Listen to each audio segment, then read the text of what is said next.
Most high school students in the United States face the question, should I go to college?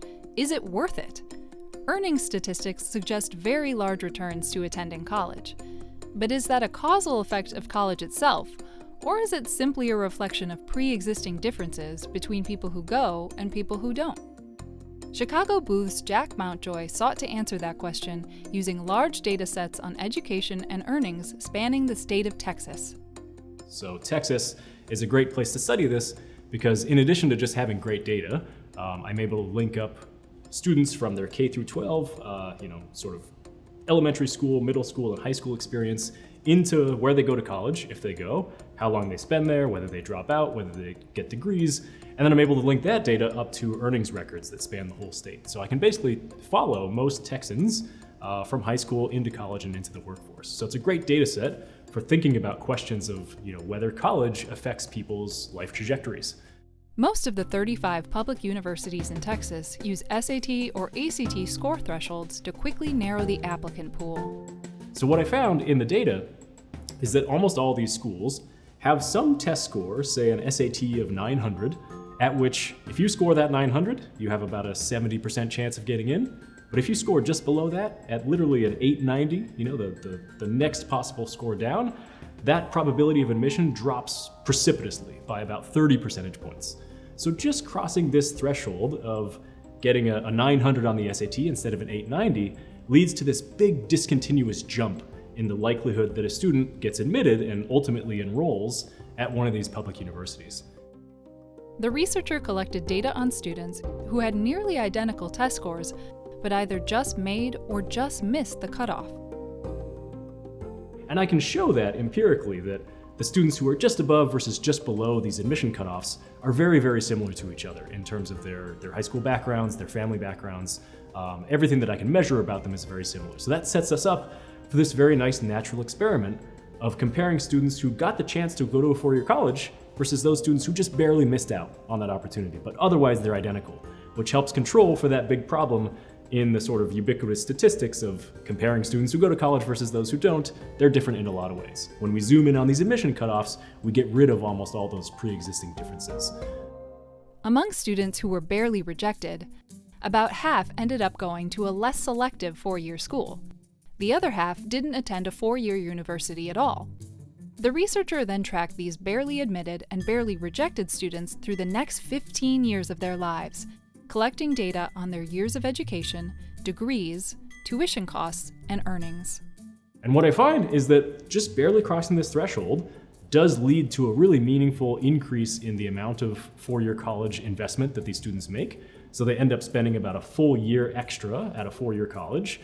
They complete about 30 more credits, which is about one full year. And amazingly, they're about 12 percentage points more likely to get a bachelor's degree, which is a huge effect when we think about relative to other interventions that we do to try to encourage people to go to college and to get degrees. We celebrate effect sizes, in the low single digits of percentage points. If we can increase college going and BA completion by 2 or 3 or 4 or 5 percentage points, we often declare victory. And here's a setting where just by virtue of letting these students in, we're able to boost their bachelor's degree completion rates by 12 percentage points. That's a really large effect. The researcher followed those differences into the labor market. He finds that 10 to 15 years later, the students who were just barely admitted earned 5 to 10% more than the nearly identical students who were just barely rejected. There are some interesting dynamics in that the students who are initially admitted earn actually a little bit less for the first 5 or 6 years of the experience because they are more intensely enrolled, and the students who are barely rejected are more likely to be working. And so it does take a while for these earnings to actually surpass, but after about 6 or 7 years, the people who initially got admitted catch up to the people who initially got rejected. And after 8 or 9, 10 years, we then see this, this positive gap open up that looks like it's, steadily positive and if anything slightly increasing, such that the students who are initially barely admitted eventually do significantly out-earn the people who were initially rejected, but it does take a long time to get there. So is college worth it? The researcher answers the question from several perspectives. For a marginal student who just barely got into a public university, they find the long-run internal rate of return is about 20%. That calculation reflects the fact that these students also benefit from financial aid, which helps offset their additional tuition costs.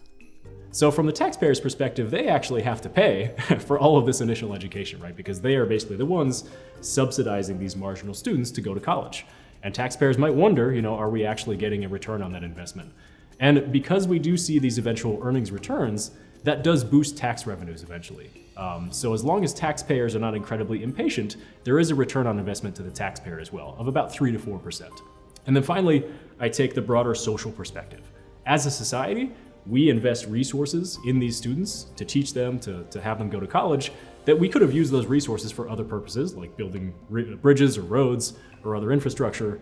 But we also get the return that these students become more productive and more successful in the labor market later on. So from society's perspective, I find a return of about 10 to 12%.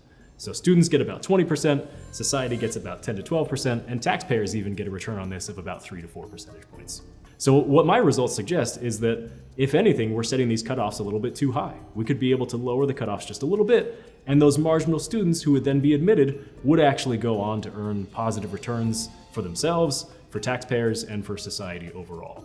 So in that sense, I think we can answer the question that college is worth it for these students who are really on the margin of enrolling in a four-year school versus not, according to their academic credentials.